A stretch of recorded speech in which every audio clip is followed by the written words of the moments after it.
अस्सलाम वालेकुम पखैर रागले अहलन व सहलन। Pakistan versus India cricket match हो या बॉर्डर पे टेंशन हो, जोर हमेशा तेजी होता है। पिछले कई सालों में हर जनरेशन की जिंदगी में ऐसा वक्त जरूर आता है जब इन दोनों मुल्कों के बीच जंग के इम्कानात बढ़ जाते हैं। आजकल ये टॉपिक पूरी दुनिया में बहुत गर्म है, जिसमें इंडिया ने पाकिस्तान को पहलगाम इंसिडेंट का ब्लेम दिया है विदाउट एनी एविडेंस लीड और anything.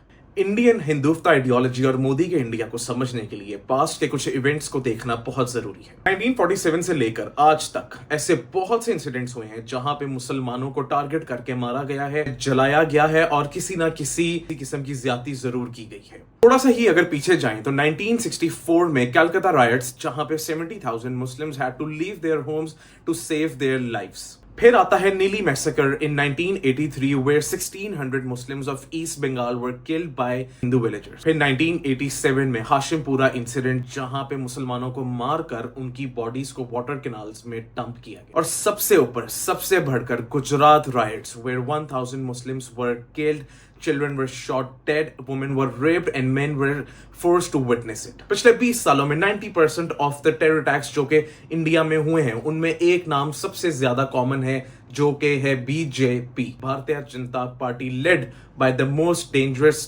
Terrorist of India, Narendra Modi, the mastermind behind Gujarat riots, the butcher of Gujarat, a product of RSS, and the Prime Minister of India was also banned in the United States for 10 years after the Gujarat riot. Now, following the Pahalgam incident, जिसमें India ने पाकिस्तान पर बिला वजह किसी evidence के बगैर इल्जाम लगा दिया, and Pakistan has asked for a neutral inquiry on the matter, और हर तरह का ताउन करने के लिए पाकिस्तानी गवर्नमेंट तैयार है। जैसे ही पहलगाम इंसिडेंट हुआ, इंडियन मुस्लिम्स को टारगेट करके मारा गया, उनके घरों को डिमोलिश किया गया और उनको जलाया गया और उनको हर तरह की मुश्किल का सामना करना पड़ रहा है। और ये इनके अपने लोग हैं, इंडियंस हैं, वहां पे पैदा हुए हैं, लेकिन सिर्फ क्या है कि मुसलमान है। यहां से ये बात समझ आती है कि इस टेररिस्ट ऑर्गेनाइजेशन बीजेपी का असल मकसद जो है वो पाकिस्तान, इंडिया या दुनिया के किसी चाइना के साथ जंग नहीं है।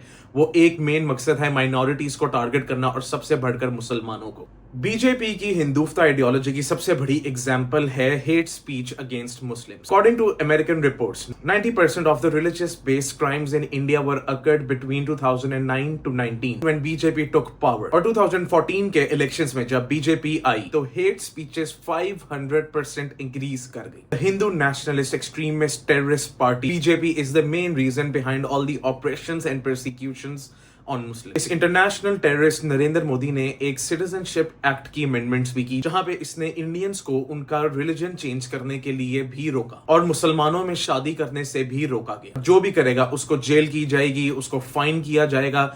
इस तरह के ह्यूमन राइट्स की वायलेशन ये इंटरनेशनल टेररिस्ट हमेशा से करता आ रहे हैं। Muslim actors in India are targeted and they are forced to speak against Pakistan and Islam, violating human rights, violating freedom of expression, violating freedom of religion, freedom from cruel and inhumane treatment. The butcher of Gujarat continues to fuel the brain of Indians with hatred, जिसकी सबसे बड़ी example है fake extremist Indian media. Arnab Goswami जैसे लोग नरेंद्र मोदी के इशारों पे काम करते हैं, अपने लोगों को गलत और झूठी खबरें देते हैं। इसकी सबसे बड़ी एग्जाम्पल अभी आप हाल ही में देख लें, जहां पाकिस्तान ने इंडिया के 5 फाइटर जेट्स को गिराया है। वहां पे वो कह रहे हैं कि कुछ भी नहीं हुआ। अक्षय कुमार जैसे एक्टर्स मूवीज बनाते हैं जहां पे वो इस गुंडे मोदी को खुश कर सकें, ऐसी मूवीज बना बनाकर कि शायद उनको इंडिया में रहने दिया जाए, एक इज्जत की जिंदगी दी जाए। और ये सब करके ये लोग क्या कर रहे हैं? They are just producing a generation of extremist Indians who kill, rape and burn people alive, जो मॉब अटैक्स करते हैं, जैसे कि बाबरी मस्जिद जैसे इंसिडेंट्स। अगर ये सारा मामला वाकई मोदी हुकूमत के लिए एक पाकिस्तान इंडिया का एक मैटर होता, तो जैसे ही ये मामला हुआ वहां के इंडियन नेशनल मुस्लिम्स को मारा क्यों जाता, उनको जलाया जाता, उनके साथ क्यों इतनी ज्यादतियां की जाती? अगर ये सिर्फ और सिर्फ मामला इंडिया और पाकिस्तान का था, वो तो इनके अपने लोग हैं जिनका इस चीज से कोई ताल्लुक नहीं है, जिनका कोई कसूर नहीं है, इंडिया में पैदा हुए, इंडिया में बड़े हुए, इंडिया में रहे, उनको जला दिया, उनको मार दिया, उनके घरों को तोड़ दिया, भागते फिरते हैं वो लोग। मुसलमानों से हिंदू नारे लगवाए जाते हैं, and if they deny they are killed on the spot. BJP with collaboration with RSS, जो अजीब से लोग ये फिर रहे हैं, हाथों में पेट्रोल लेके फिर रहे होते हैं और मुसलमानों को जैसे ही देखते हैं छिड़कते हैं और उसी वक्त आग लगा देते हैं। ये है नरेंद्र मोदी का एक्सट्रीमिस्ट हिंदुत्व इंडिया। इसको टेररिज्म बोलते हैं, इसको एक्सट्रीमिज्म बोलते हैं, इसको सिक माइंडेड बीमार हिंदुत्व दिमाग बोला जाता है। मिस बुचर ऑफ गुजरात की आपको एक और चीज बताते हैं, यहाँ पे ये वक्फ बोर्ड के अंदर अमेंडमेंट्स करने की कोशिश कर रहा है पिछले कई सालों से। अब आपको सबसे पहले बताते हैं कि वक्फ बोर्ड होता क्या है। Waqf is basically a property that is given in the name of religion, जो कि किसी भी एजुकेशनल इंस्टीट्यूशंस के लिए इस्तेमाल किया जा सकता है, मुसलमानों के हॉस्पिटल्स के लिए, ग्रेवयार्ड्स के लिए, मस्जिदों के लिए और ऐसे कामों के लिए इस्तेमाल किया जाता है। वक्फ की जो प्रॉपर्टी होती है, वंस वो वक्फ की जाती है तो उसको ओन करता है एक Waqf board. Waqf board India में थर्ड लार्जेस्ट लैंड ओनर्स है आफ्टर द इंडियन रेलवेज, और ये organization is responsible for managing and regulating the properties. Waqf board is usually headed by 1 or 2 Muslim MLAs and MPs who are responsible and allowed under the law to regulate, administer and take measures for the lost property. Waqf board India में 1954 में बना था and Waqf board had unrestrained powers under the constitution of India. Modi government की तरफ से हमेशा वक्फ board के अंदर अमेंडमेंट्स की कोशिश की गई है, और अभी जैसे ही पहलगाम इंसिडेंट हुआ, अभी एक दिन भी नहीं गुजरा था, तो मोदी गवर्नमेंट की तरफ से इंडियन पार्लियामेंट में एक बिल प्रपोज कर दिया गया जिसके अंदर यह कहा गया कि मुसलमानों के एडमिनिस्ट्रेशन वक्फ बोर्ड में से खत्म की जाए और ये एडमिनिस्ट्रेशन हिंदुओं को दी जाए।